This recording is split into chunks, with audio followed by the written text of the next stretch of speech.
Okay, what I'm trying to do is use stories from my own background and experiences to look at the challenges I think we all face in creating the collaboration needed to move the business forward.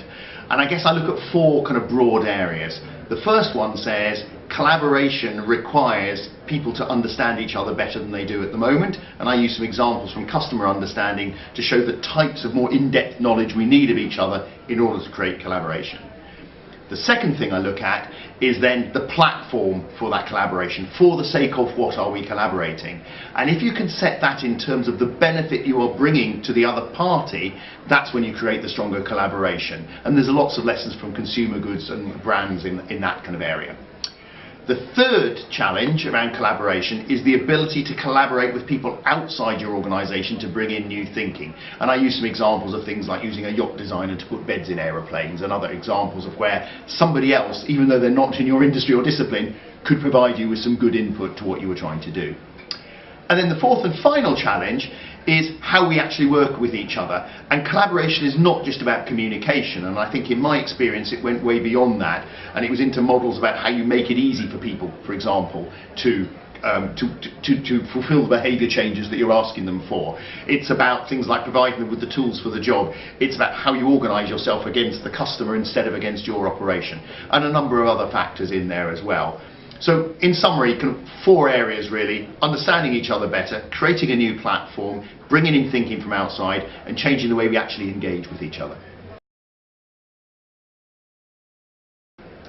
I think there's a number of ways we can learn from other industries and what we're trying to do.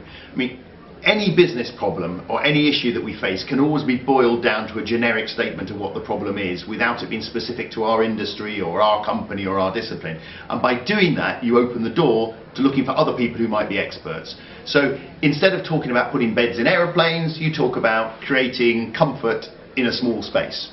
Then you can look to other people outside the airline industry, and so on. So our ability to boil the problem down into something that is more generic is the first starting point, and then you look to other people for that.